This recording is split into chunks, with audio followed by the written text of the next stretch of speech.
All right, I've always wanted to do this. Our next speaker needs no introduction.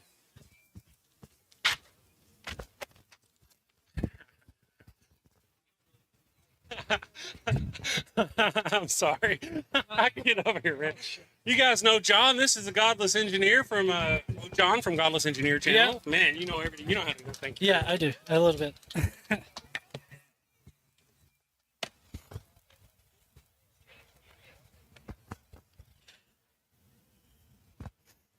All right. Welcome, everybody, to the protest. I do appreciate everybody that's putting this on and everybody that's coming out to listen and watch and everything like that. So at first glance, the Creation Museum and Ark Encounter may seem like harmless religious attractions, quirky roadside spectacles meant to entertain the faithful. But a far more insidious purpose lies beneath their animatronic dinosaurs and fabricated history. These sprawling monuments to ignorance are not just relics of fringe belief. They are rallying points for Christian nationalism, braven testaments to an extreme fundamentalist ideology that seeks to rewrite reality itself. Wrapped in the guise of faith, they reject science, pluralism, and historical truth, pushing instead a rigid theocratic vision where scripture overrules fact. This isn't just about myth over reason. It's about power. House Speaker Mike Johnson, a powerful elected official, has embraced this agenda, praising the Ark Encounter and Creation Museum as, quote, one way to bring people to this recognition of the truth that what we read in the Bible are actual historical events. His endorsement is not an outlier. It's a red flag. These attractions are not mere curiosities. They are symbols of a broader movement to dismantle the secular foundations of our nation and turn our country into a Christian theocracy, an idea our founding fathers resoundingly rejected. Through Answers in Genesis, this movement actively works to erode the separation of church and state, replacing scientific reality and human rights with rigid religious dogma. The question before us is not whether we should take this seriously. The question is whether we are willing to fight back before their vision becomes our reality. Answers in Genesis is not merely promoting a theological perspective. They demand that society be reordered to fit a biblical worldview dictated by rigid fundamentalism. Their vision is not a suggestion. It is a mandate. In their world, the earth is only 6,000 years old. Every living thing was divinely handcrafted in its current form, and human progress must be shackled to ancient texts rather than guided by evidence and reason.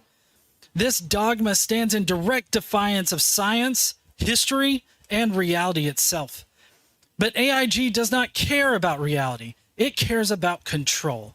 To them, truth is not determined by facts, but by faith. And faith must be enforced, not just followed. Their ultimate goal is not just to believe, but to ensure that everyone else does too.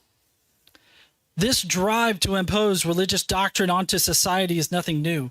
In the 1980s, Senator Jesse Helms waged a relentless war against secularism, insisting that he was sent to Washington to fight against, quote, the forces who have driven God out of the classroom. Helms embodied the core mission of Christian nationalism, to erase the line between church and state and force an entire nation to bow before their version of God. That crusade has only intensified since. In 2022, Representative Lauren Boebert dismissed the very foundation of religious freedom, sneering that she was, quote, tired of this separation of church and state junk, declaring instead that, quote, the church is supposed to direct the government.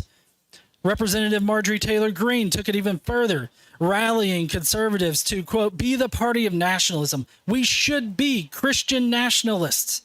These statements are not political rhetoric. They are marching orders. This is an open call to dismantle democracy and replace it with theocratic rule.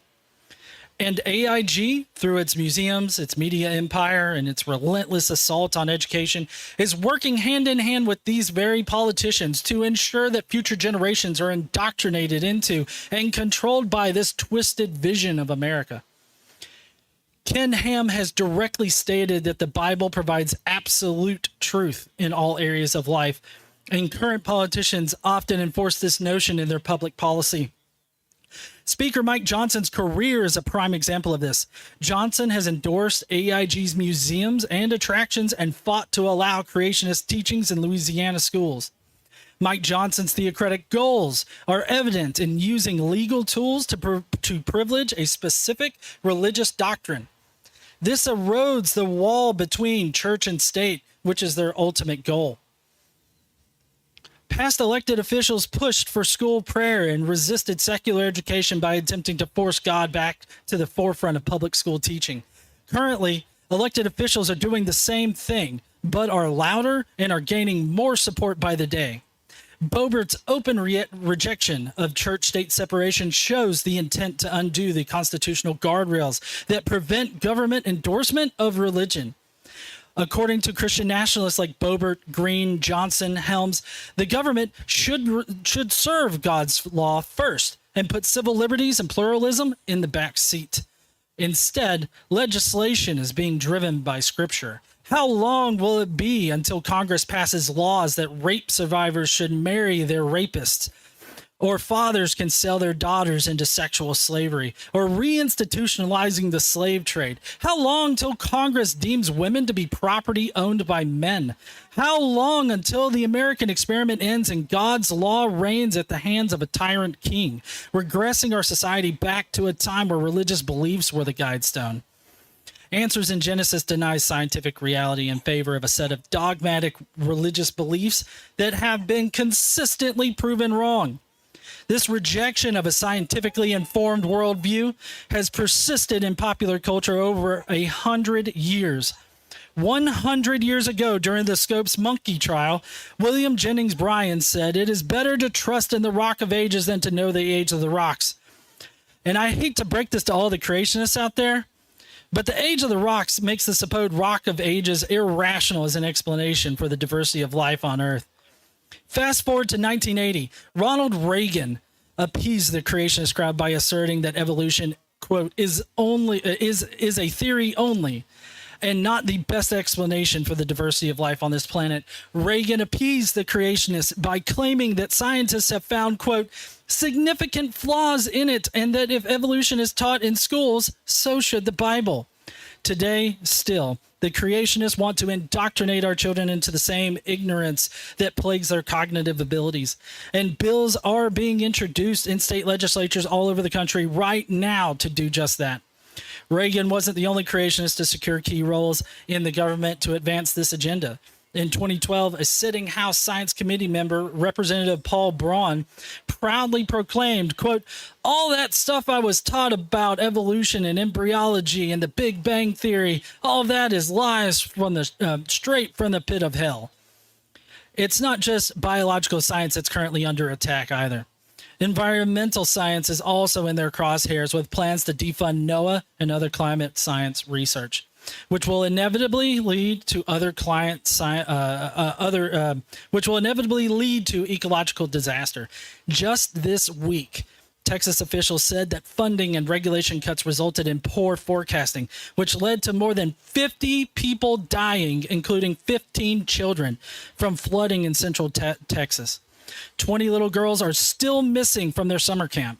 If anti-science leaders weren't running the show right now, the NWS would have been able to properly forecast, and these people, these kids, could still be alive. Senator James Inhofe cited Genesis when he argued that it's outrageous and arrogant to think humans could alter God's climate because God was supposedly still up there controlling it.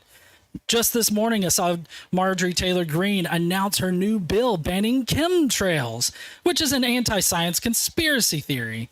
Republican leaders are consistently fighting these invisible demons while ignoring climate science, and it's doing real damage. Representative John Shimkus even insisted in a congressional hearing that, quote, the earth will end only when God declares its time. Man will not destroy this earth. These are individuals who make decisions that impact everyone. Currently, there are about 20 creationist lawmakers elected to office pushing legislation to defund the Department of Education, making religious charter schools publicly funded institutions, and pushing legislation to display the 10 Commandments in all public school classrooms.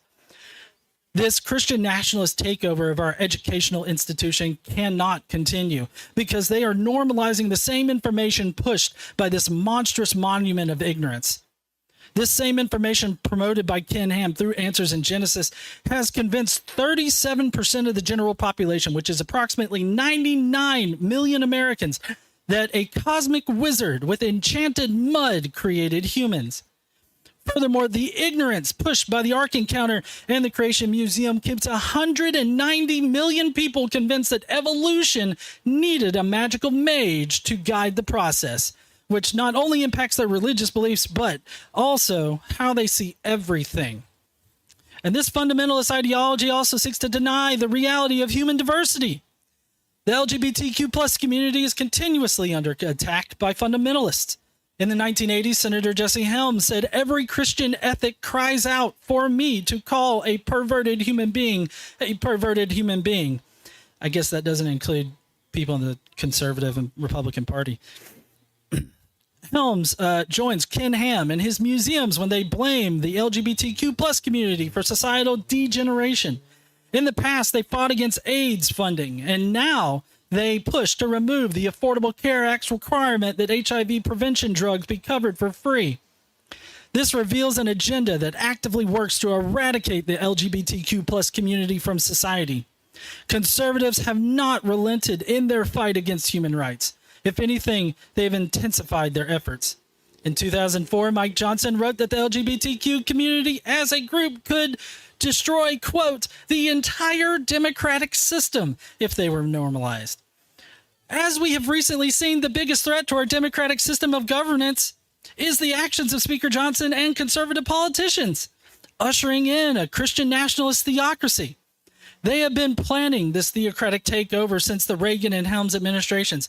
It's been 45 years of playing the long game, and it's well past time we do something to stop it. So now is the time to stand up and use your voice. Stand up and use your voice against stripping science out of classrooms. Stand up and use your voice against laws written in church pews and not in Congress. Stand up and use your voice against prayer turned into policy and scripture turned into statute. Stand up and use your voice before the wall between church and state is raised, before liberty bows to dogma, and before America becomes the Republic of Gilead. Stand up, use your voice, do it now, because we may not be able to do it tomorrow.